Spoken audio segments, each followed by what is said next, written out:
Welcome back to the Real Estate Rat Pack Radio Show with Chris, Joe, and Rob. The crew is taking your calls, so dial in at 1-800-808-5548. And we are back. You know, one of the things that we do in the studio all the time is we love bringing family in the studio. Natasha brought her beautiful daughter. I brought my son and my daughter as well. Andrew, what's your name? Andrew. Andrew, okay, good deal. What's your favorite toy to bring? Iron Man and Bumblebee. And Bumblebee from Transformers. And how about you, beautiful lady? What's your name? Naya. Naya, how old are you? 10. And what's your favorite thing to do? Tumble. Tumble. Is this your first time on radio? Yes.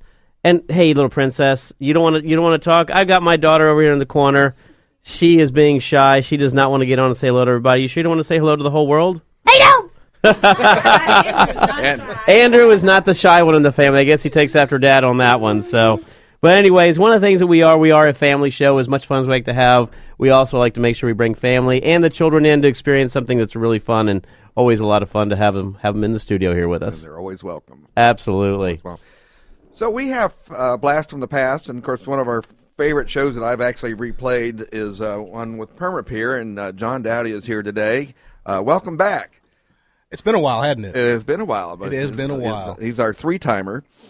This is your third appearance. Yes, third appearance. We've cracked up every time you've come on, so no pun intended. So anyway, we're talking about. Let's get cracking with the show here. Let's get cracking with the show. Come on. That was the funniest show I think we've ever done. I think actually it's already cracking up just thinking about it. Yes. And no pun intended there either. Yeah, but anyway, yeah. It's an important time of year also because we're changing temperatures a lot, and all of a sudden this is when houses start moving again. Talk a little bit about what cold weather does to. Well, here's the thing about about cold weather. It's not hot. I find that a lot with cold weather. It happens with random people. Yes. I've chosen to bring my Captain Obvious hat. Yes. People move in the summer, houses move in the winter. Yes. This is what you're saying. It's kind of like that. But anyway. Not necessarily. We actually experience a lot of movement in the summertime. In the dry spells in Houston. Well, yeah. Now, Dallas-Fort Worth, northern areas, we get a lot of upheavals in the winter. Frost heaves, things like that. We don't see a whole lot of that down here in Houston, seeing as it very rarely gets under about 30. It doesn't stay Frost there heaves. for very long. Hate that. Yeah, they can be pretty bad if you let them. Dry frost heaves. Dry frost heaves. Really, really bad. I have no idea what you're talking about. I think Joe may have trailed off to Yeah, somewhere we don't want to go. But it's hard to be inside there. It is. One of the dangers of the wintertime is we've gotten a little rain here recently. The temperatures are cooling off. The soils are retaining their moisture, therefore retaining their volume. So a lot of times these houses they'll rebound or kind of go back to where they were. Those cracks will close. You never want to buy a house on the rebound. Nope. Anyway. It's a long-term one day commitment. we're going to get through a whole interview one time, John, I promise. This may not be the day, but one day. Something to shoot for anyway. Yeah. Basically, the soil retains its moisture, gains volume, and the houses, they seem to come back up into shape. And a lot of the mistakes homeowners make are they'll look at it and go, oh, wow, hey, it fixed itself. Cracks gone. Chris is having thoughts of moisture control. It's all coming back right away. I hate to say it. But that's true because it gives you kind of a false sense of that. Oh, right. My house it's okay now. Right, but if it's what we do is we call that an active area, an area or either that or an active. I think I've had too much coffee. Yeah, I have too much coffee this morning. John tries to talk. Take two. This time with feeling. That's right. We work without a net here. Well, it's an area of active movement, basically where it'll settle, come back up, settle, come back up. Can cause further damage. It's like bending a paperclip back and forth. Eventually, something can go wrong. What we can do is we can come in, and this time is actually the best time of the year to do this. We're a little bit slower as a company because all of those drastic signs aren't there. Our phones aren't nearly, or they're ringing, but they're not ringing off the hooks like they are in June. Now's a good time to have your house stabilized. And there's a multitude of different options you can use to stabilize it, whether it be a piling system, whether it be drainage, grading, you name it. I mean, it all varies on your property. What about things like people go out and get those soaker holes? Tell me what you think about those and if they're effective or not. I think soaker hoses work sometimes. That's when you actually buy them and put them down. Right. You actually have to turn them on. If you buy them and keep them in your garage, they do not work very well. Right. Yeah. And if you lay them Voice out, of experience, Chris? Yes, absolutely. If you lay them out and never turn them on, that can be an issue. If you lay them out and you leave them on and forget about them, I mean, that's damaging in more ways. Do they have any systems that are like that can detect moisture and then automatically turn on? Not yet, huh? There's something you can invent. Not to my knowledge. I think PermaPier should come up with a solution for that. So once it detects a certain amount of diminished moisture, that it comes on and then automatically gets it back up to the moisture content it needs. I actually have a hydro. I actually got some stuff. I just gave turning me on to something. 10,000 people out there who are inventors are going to come up with something by next week, probably. That is right. And it'll be on the internet. Well, I have moisture. I have a soil moisture meter, and it's a real simple device. It's got a copper rod that goes in the ground, and it has a little gauge. It goes from 0 to 100%.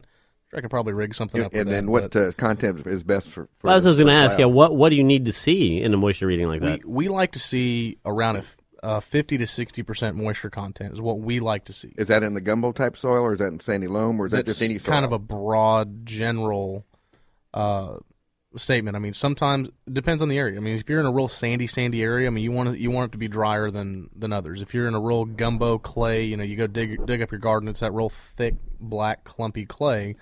You're going to want sticks to your shovel every time you dig in the garden. And then you go walk in it, and you walk in the house, and your wife hits you with a stick. Yeah.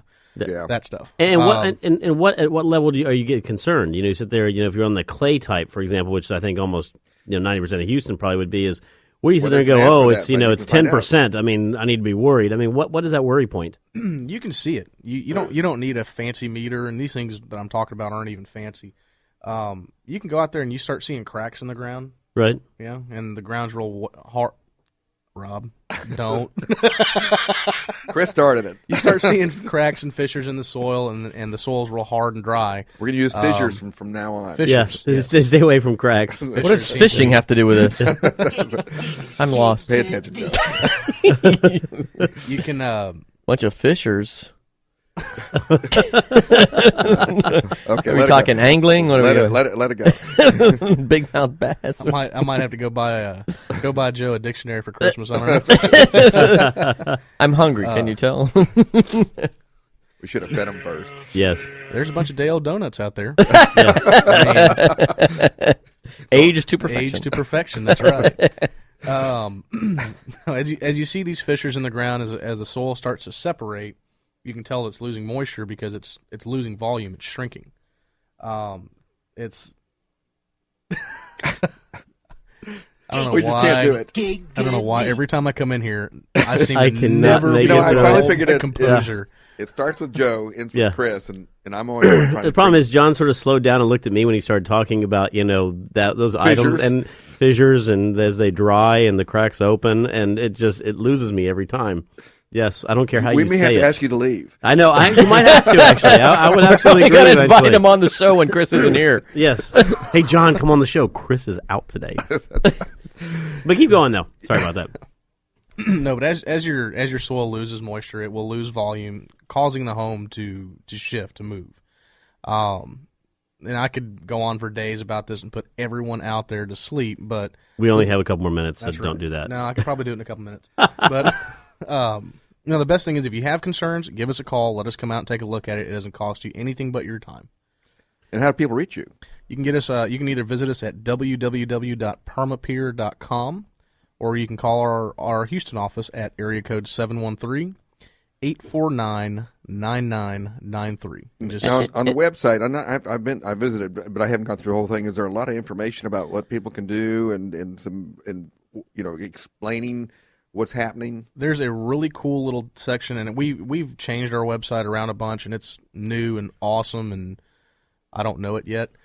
But there's a really cool section there. It's the 10 most common mistakes a homeowner can make in regards to their foundation, and it's got a lot of really useful information. So what's number 10 and what's number 1? I don't know. We've changed the order of them. I don't even remember, but I know they're on there. And our expert guest, John Dowdy, you've been busy because I've known trying to get you on the telephone and things like that. It's like, tell us what's going on with PermaPier because it's a big company. PermaPier has taken off like a rocket again. Right now, as we sit, we've got 20 foundation repair crews statewide. We've got 4 plumbing crews statewide.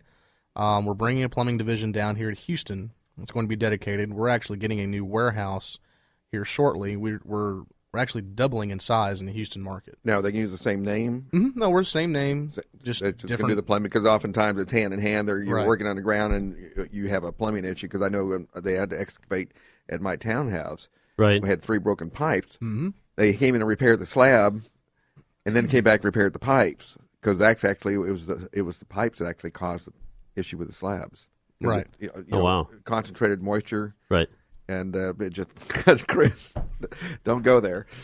I didn't say anything. Didn't You're the one talking about pipes. If you're giggling at moist pipes, man. I wasn't giggling at moist pipes. It was the pipe laying.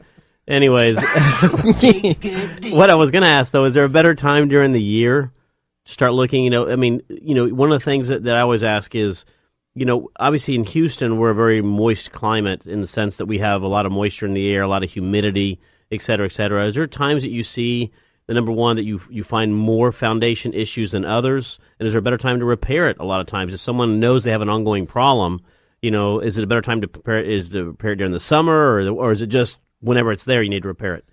Yeah, usually it's whenever it's there. I mean, there's really not a better time to do it. Obviously, it's nicer to actually perform the work now than it is in 112-degree heat. I can imagine. Yeah, our guys are... We don't have the issues they have up north. It's difficult to repair a slab when the ground's frozen. Right. That No, is we correct. Here we don't have that. Yeah, we don't have here. that issue here. Really, any time of the year we can perform these repairs. I personally think that right now in this season is the best time to do it because it can actually save you some money. Now that these houses have rebounded and they're up in close to their original position, we can come in and actually use less pilings to stabilize a house as opposed to having to raise everything mechanically. The ground's done a lot of the work for us. So, personally, if it were me, I'd be trying to stabilize something at this time as opposed to in the dead of summer. Not to mention our availability is a little bit better just because... Yeah, what was your lead time in the summertime? It's several weeks, isn't it? Our lead time in the summertime got as bad as about 5.5, 6 weeks. Oh, wow. Right now, I've got availabilities a week out, 10 days out. So give yourself a repaired foundation for Christmas. That's right. Yes, exactly right. Yeah, and unfortunately, one of the things that's not somebody really wants to spend on during the Christmas holidays, right? You can't really. Yeah. I've never seen anybody wrap a bow around a pier and say Merry Christmas, sweetie. Hey, sweetie, guess what? This year, instead of buying you that new car you wanted, I'm going to get you 6 new piers. That's about as popular. That's about as popular as thinking about fixing your credit during Christmas. Yes. Yeah. People are only worried about jacking it up during Christmas, not fixing it. Axing out those credit cards and things like that. So, but I want to kind of get back to the growth of your company. You got a plumbing division, and of course, is that something you acquire? You're just out hiring new master plumbers and. Well, a couple years ago, we hired Richard Tenpenny. He's our master plumber up in the DFW area. He's done a very, very, very good job in branding or actually developing our brand new plumbing company. We basically came out of nowhere with it. Foundations and plumbing go hand in hand, and foundation movement can break plumbing. Faulty plumbing can cause foundation movement. So, naturally having a plumbing company under our thumb, not only does it help us as a company as far as profitability goes, but it's more of a controllability issue.